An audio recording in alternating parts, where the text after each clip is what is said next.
और विश्व युद्ध जर्मनी और मित्र राष्ट्रों के बीच होने लग जाता है, तो जर्मनी की लीडरशिप भी बाघा जतीन से संपर्क करना चाहती है कि अब चूंकि युद्ध हो ही चुका है, ब्रिटेन और जर्मनी के बीच युद्ध जारी है, तो क्यों ना इंडिया में बाघा जतीन से संपर्क करके इंडिया में से ब्रिटिशर्स को भगाया जाए, क्योंकि ब्रिटिशर्स यहाँ से भागेंगे तो और कमजोर हो जाएंगे। यही सोचकर जर्मनी के लीडरशिप ने एक जहाज भरकर हथियार और अन्य सामग्रियां भेजना शुरू किया भारत, और उस जहाज का नाम था एसबी मावरिक, और लगभग 30,000 माउजर राइफलें उसमें थी, और एक राइफल के लिए 400 बुलेट्स थी।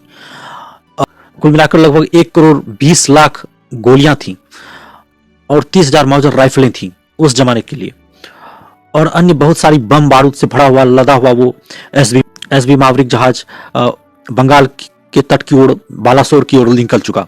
और ध्यान भटकाने के लिए कि वो जहाज जा रही है, ध्यान भटकाने के लिए जर्मनी ने इंग्लैंड पर ताबड़तोड़ हमला शुरू कर दिया। इस जहाज को कवर देने के लिए एसएमएस एमडेन नाम के एक जहाज से भयंकर युद्धपोत था वो ब्रिटिशर्स के नौसेना पर हमला करना शुरू कर दिया, ताकि एमवी मावरिक जहाज के बारे में किसी को पता न चल सके। वो लोग उस जहाज में, एमडेन जहाज में इंगेज हो जाएं और ये लोग आसानी से हथियार सप्लाई कर सकें। इसी सोच के साथ चला गया, लेकिन दुर्भाग्य कहा जाए कि अंग्रेजों का भाग्य ज्यादा साथ दे रहा था उस समय। तो चेक गणराज्य के जासूस और ब्रिटिश जासूसों ने पता लगा लिया कि ये क्या चीजें हैं। वो जो कोड में पत्र लिखा जाता था क्रांतिकारियों को, उसके थ्रू पता लग गया कि कहां कहां से ये हो रहा है। और चेक गणराज्य के जासूस और ब्रिटिशर्स जासूसों ने पता लगा लिया कि एक जहाज जर्मनी से हथियार लाद कर इंडिया की ओर चली है, जो कि कोलकाता में कहीं पर उतरने वाला है। ये नहीं पता था कि कहाँ उतरने वाला है। तो उन्होंने टेलीग्राम, उस समय टेलीग्राम चला करता था, टेलीग्राम को खंगाला, उसके कोड वर्ड्स को समझने की कोशिश की, और तब उन्हें पता चला कि हैरी एंड सन्स नाम का एक फर्जी कंपनी बनाकर उसके आड़ में ये लोग हथियार सप्लाई कर रहे हैं क्रांतिकारियों को। अपना जो भी सामान है वो सप्लाई किया जा रहा है। हैरी एंड सन्स नाम से कई ट्रांसपोर्ट एजेंसी चलाई जा रही थी, कोई माल ढोने वाला सिस्टम चलाया जा रहा था।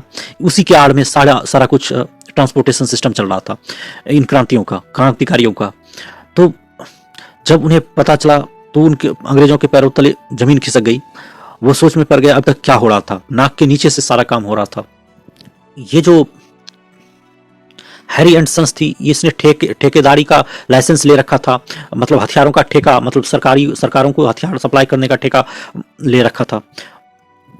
मान लो कि भारत सरकार है, वो हथियार बनाने वाली एक कंपनी को हायर करती है। अब वो हथियार बनाने वाली कंपनी यदि भारत सरकार के खिलाफ अंदर ही अंदर कोई साजिश करे तो भारत सरकार को समझ नहीं आएगा कि क्या करें। वही काम बाघा जतीन ने कर दिया था।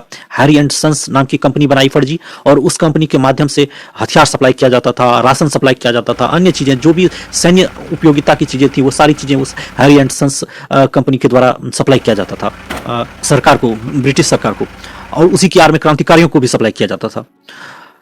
ठीक इसी तरीके से एक और कंपनी थी, उस कंपनी का नाम था यूनिवर्सल इंपोरियम। यूनिवर्सल इंपोरियम नाम की कंपनी जो थी वो वित्तीय लेन देन करती थी, अर्थात बैंकिंग सिस्टम चलाती थी। क्योंकि किसी भी संस्था को चलाने के लिए बैंकिंग सिस्टम बहुत मस्ट होता है। यदि किसी संस्था के पास अपना बैंक है तो वो एक बहुत मजबूत संस्था मानी जाती है। जैसे कि बड़े बड़े स्कूल्स में अपना बैंक होता है, बड़े बड़े यूनिवर्सिटी में अपना बैंक होता है, तो उसी तरह एक संस्था के लिए बहुत जरूरी होता है कि उसके पास अपना बैंक हो। तो इस क्रांतिकारी के पास उस समय ही इतना बड़ा दिमाग था कि उन्होंने अपना बैंकिंग सिस्टम के लिए अपना एक बैंक का ब्रांच खोल लिया था, जिसका नाम था यूनिवर्सल इंपोरियम। तो इस प्रकार से क्रांतिकारियों के बारे में जब अंग्रेजों को पता चला तो वो समझ नहीं पाए कि अब क्या होने वाला है। बाघा जतीन की योजना बहुत लंबी थी और बहुत ही भयानक थी। बाघा जतीन की योजना यह थी कि बंगाल या उड़ीसा के आसपास एक बालासोर जगह है, तो वहां पर जाकर जहाज को उतारा जाए, वहां से पूरे बंगाल में हथियार सप्लाई कर दिया जाए क्रांतिकारियों को, और बंगाल को पूरे देश से काट दिया जाए। और पंजाब में भी बहुत क्रांतिकारी लोग हैं और उनकी भी मदद ली जाए, और बंगाल और पंजाब में क्रांति की लहर दौड़ा दी जाए, जिससे कि वो पूरे देश से वो कट जाएगा, और वहाँ क्रांतिकारी वहां पे अंग्रेज पुलिस नहीं पहुंच सकेंगे और क्रांति करना बहुत ही ज्यादा आसान हो जाएगा। यही सारी कुछ योजनाएं थी, और सब कुछ सेटिंग्स में था, सब कुछ असेंबली लाइन में था कि कौन जहाज से हथियार उतारेगा और कौन कहां सप्लाई करेगा। तो इसकी प्लानिंग बहुत दिनों से चल रही थी। वो लोग हथियार जर्मनी से चल चुका था, लेकिन इधर ब्रिटिश पुलिस भी सख्त हो चुकी थी। हथियार भरा जहाज उड़ीसा पहुंचने से पहले, उड़ीसा के बालासोर तट पर पहुंचने से पहले बाघा जतीन कोलकाता छोड़ देते हैं 6 महीने पहले और चले जाते हैं बालासोर। और बालासोर में एक गांव है कुप्तपाड़ा, वहीं जाकर वो लोग साधु के बेस में रहने लगते हैं। और वहां 4 उनके वो दोस्त थे, चित्तप्रिय, मनोरंजन, नरेन और ज्योतिष। इन 4 दोस्तों के साथ वो कुप्तपाड़ा गांव में रहने लगते हैं। और वहीं से कुछ दूरी पर एक मुर्गा बाजार है, मुर्गा बाजार, वहीं पर वो एक शॉप खोलकर जनसेवा करने लग देते हैं। दुकान खोल लेते हैं किसी दवाई की और वो जनसेवा करने लगते हैं और वहाँ के लोगों के आसपास के लोगों की सेवा करते हैं, उनसे हिलमिल कर रहते हैं और साधु वाला जीवन जीते हैं। तो लोगों के बीच भी अच्छे लोकप्रिय हो जाते हैं। और उधर जहाज चल चुका था। पहले जहाज़ों को आने जाने में अच्छा समय लगता था, 2 महीने, 3 महीने, 4 महीने, 6 महीने भी लग जाते थे कई बार। तो ये जो थे बाघा जतीन, इन्होंने फुल तैयारी कर रखी थी। 6 महीने पहले से ही उस बालासोर, उड़ीसा में एक जगह है बालासोर, वहीं पर बालासोर एक जिला है, वहीं पर कुप्तपाड़ा गांव था, वहीं पर जाकर वो लोग रहने लगे साधु के बेस में। और इधर जब छापा पड़ा तो पुलिस सक्रिय हो गई और पुलिस ने चारों तरफ अपने ऐलान कर दिया कि गांव वालों को कहा कि कोई अनजान व्यक्ति गांव में दिखे तो हम पुलिस को इन्फॉर्म किया जाए, उसे इनाम मिलेगा, 1000 रुपये का इनाम मिलेगा। तो पहले के ज़माने में गरीबी बहुत ज़्यादा थी, लोग देशभक्ति को समझते नहीं थे। वो लोग अपने ही लोग क्रांतिकारियों की मुखबिरी कर दिया करते थे, उनकी जानकारी पुलिस को बता दिया करते थे। तो देखा ही लोगों ने कि एक साधु है, कुछ दिनों से रह रहा है, तो इस हिसाब से पुलिस को सूचना मिल गई, खुफिया विभाग को, और पुलिस वहां दबिश देने लग गई। तो इन लोगों के पास भी अपना खुफिया तंत्र था, बाघा जतीन के पास। तो इन लोगों ने क्या किया कि वहां से छोड़ दिया, उस गांव को छोड़ दिया, कुप्तपाड़ा गांव को छोड़ दिया और मयूरभंज के जंगलों के रास्ते चलने लग गए। वहीं से कुछ दूरी पर मयूरभंज के जंगल थे और उस जंगलों को पार करते हुए उन लोगों का मानना था कि वो लोग बालासोर रेलवे स्टेशन तक पहुंच जाएंगे। लेकिन ऐसा होता है कि इन लोगों के पीछे पुलिस पड़ जाती है बहुत बुरी तरीके से। कई दिन और रात जो है कि उसके पीछे पड़ी रहती है। बारिश का मौसम हुआ करता था, बंगाल और उड़ीसा साइड बारिश बहुत होता है, तो बारिश में भीगे भूखे प्यासे जंगलों में पैदल चलते रहे कई दिनों तक और पुलिस उसके पीछे पड़ी रही। ये लोग रात में चलते थे, दिन में चलते नहीं थे। फिर भी जहां जनता ही पुलिस की मुखबिर बन जाए तो क्या ही किया जा सकता है। पैसे के लालच में लोगों ने, वहाँ के आम जनताओं ने उसकी मुखबरी कर दी। वो लोग बूढ़ी बालांग, एक नदी थी वहाँ, बूढ़ी बालांग थी या बूढ़ी बालम नदी थी, बूढ़ी बालम ही मानते हैं। बूढ़ी बालम नदी को पार करके वो लोग एक चासखंड नाम के टीले पर बैठे थे, ये साथी, इनके चारों साथी, बाघा जतीन और इनके चारों साथी।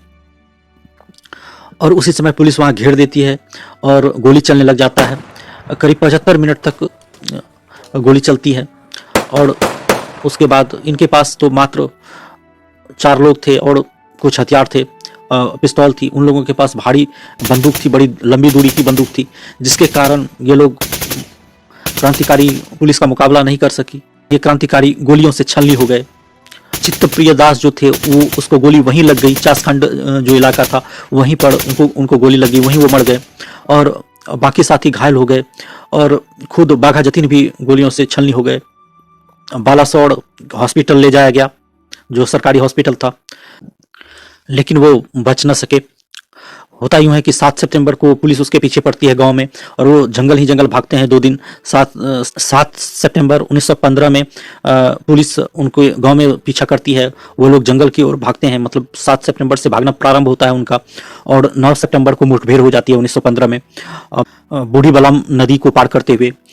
और वो जो चासखंड था वहाँ पर इनकाउंटर प्रारंभ होता है 9 सितंबर को और 10 सितंबर 1915 को हॉस्पिटल में बाघा जतीन की मृत्यु हो जाती है। और जाते जाते उन्होंने कहा था कि हम मरेंगे तो देश जिएगा और हमारे रक्त का कतरा बेकार नहीं जाएगा और ये देश में प्रेरणा बनेगा। तो ये ऐसे महान क्रांतिकारी लोग थे जिनकी प्रशंसा स्वयं सुभाष चंद्र बोस किया करते थे। बाघा जतिन से जो मुठभेड़ हो रही थी उस समय उनको पकड़ने के लिए वहाँ का जिला मजिस्ट्रेट करीब 300 लोगों के 300 पुलिस फोर्स के साथ आया हुआ था। और जिला मजिस्ट्रेट का नाम था किल्बी। खुद एक पुलिस वाला चार्ल्स टेगार्ट, उसने भी बाघा जतिन की प्रशंसा में अंतिम समय में ये कहा कि ये यदि अंग्रेज होता तो इसकी ये इतना महान क्रांतिकारी है, इतना महान इनका सोच है कि इंटरनेशनल लेवल का इसका सोच है कि इसे ब्रिटेन के उच्च से उच्च स्थानों पर इसकी प्रतिमा लगती, ट्रेफलगर स्क्वायर के पास इसकी प्रतिमा लग सकती थी यदि ये अंग्रेज होता। ये एक बहुत ही महान योद्धा था, क्योंकि हम समझ सकते हैं उस गुलाम भारत में इसकी सोच कितनी दूरदर्शी थी। ये इंटरनेशनल सहयोग के जरिए अन्य देशों के राजा और राजकुमार से मिलकर भारत की स्वतंत्रता के लिए इसने कितना प्रयास किया, और इसकी कुर्बानी व्यर्थ नहीं गई। और इसकी कहानी पढ़कर अनेक लोग आगे चलकर क्रांति के लिए खड़े हुए, जैसे सुभाष चंद्र बोस, जैसे भगत सिंह और जैसे चंद्रशेखर आजाद। ये इन तमाम क्रांतिकारियों के बारे में हम लोग जानते हैं, लेकिन बाघा जतिन के बारे में नहीं जानते हैं। लेकिन ये जो हम जिन क्रांतिकारियों को जानते हैं उनको प्रेरित करने वाले खुद ये बाघा जतिन यानी जतिंद्र नाथ मुखर्जी थे, और वे एक महान क्रांतिकारी थे। क्या ही कहा जा सकता है ऐसे महान क्रांतिकारियों के बारे में। बस उन्हें हम श्रद्धांजलि दे सकते हैं, नमन कर सकते हैं और उनका स्मरण कर सकते हैं। तो धन्यवाद। यही थी एक कंप्लीट कहानी बाघा जतिन की, जतिंद्र नाथ मुखर्जी की। और ये एक बहुत ही परीक्षोपयोगी कहानी है, और इससे एग्जाम्स में बहुत ज़्यादा पूछा जाता है। और एक नेटवर्क है, नेट है समझने के लिए, क्योंकि अनुशीलन समिति, युगांतर, आत्मोन्नति समिति, बर्लिन समिति, गदर पार्टी, अन्य सभी एक दूसरे से जुड़े हुए हैं। जब हम एक कड़ी को समझते हैं तो सारी बातें स्पष्ट हो जाती हैं, वरना इतिहास को समझना बहुत ही मुश्किल होता है, जटिल होता है। धन्यवाद। इसी तरह वीडियो देखते रहिए और अपनी समझ बढ़ाते रहिए। धन्यवाद।